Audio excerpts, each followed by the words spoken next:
opportunity of inviting Dr. Shanta Godagamma. Dr. Shanta Godagamma is been the face of Ayurveda for many years in the United Kingdom, and has gone through setting up some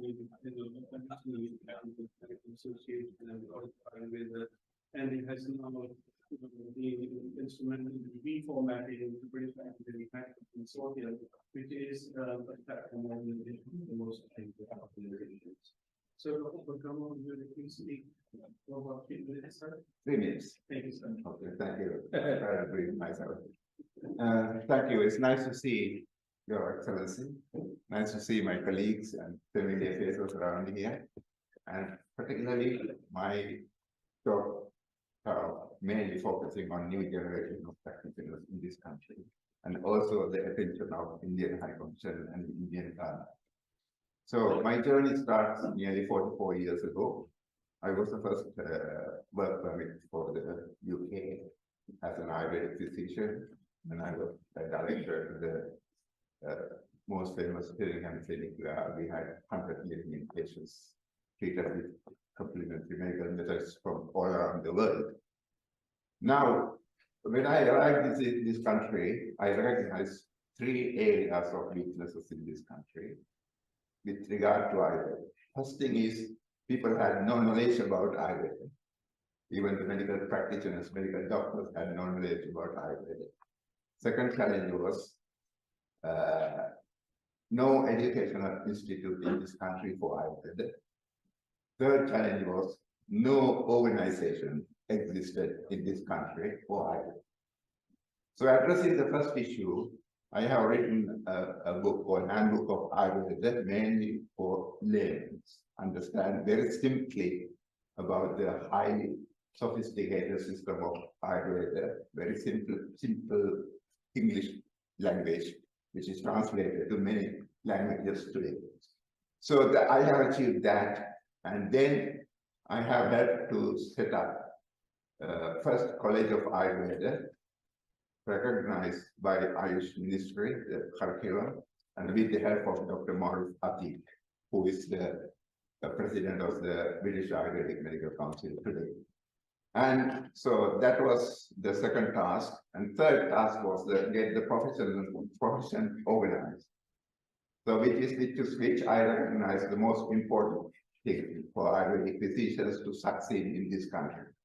So we need to have our house in order. So to be able to do that, I have found nearly 30 Ayurvedic doctors arrived in this country for different reasons. They happen to be here. None of them had a work permit, but they were living in this country. They had Ayurveda qualification. So I have encouraged all of them to come into, and we formed the first Ayurvedic organization for Ayurvedic Medical Association UK. That was about nearly 35 years ago. So then with that, and with the other help from other herbal sector, and with the help from Prince Charles personally, and he wanted to promote Ayurveda in this country. And I have taken part in many seminars and many conferences and many speeches during my lifetime here in 40 years. And we have pressurized the government to regulate the profession of Ayurveda in this country. So during the last 40 years period, there was 3 separate parliament select committees appointed to report into the Herbal Medical Center. The final report about 5 years ago from MP David Trednick and Deputy Chief Medical Officer David Walker report, famous Walker report. I have given evidence on those 3 committees on behalf of Ayurveda, and this is a very valuable system of Ayurveda. And as a result, David Walker committee recommended the profession should be united and should be one voice in this country.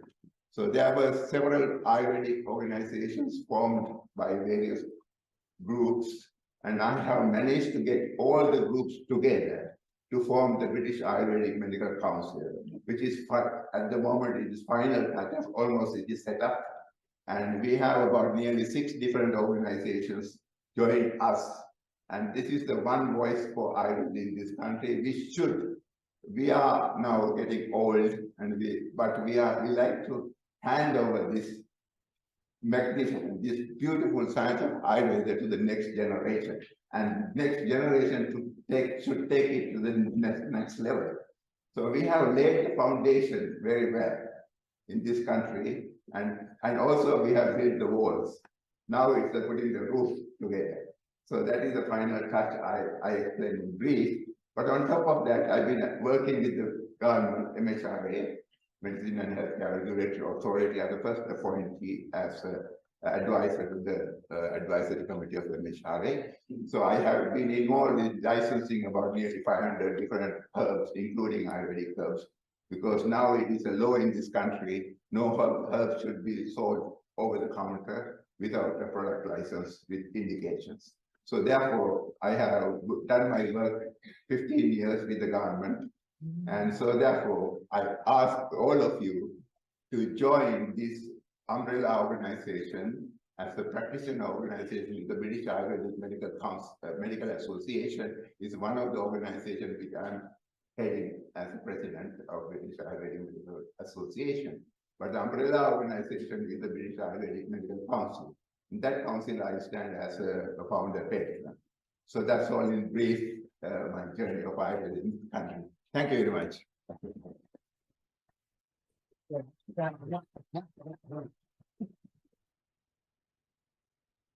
Your Excellency, for your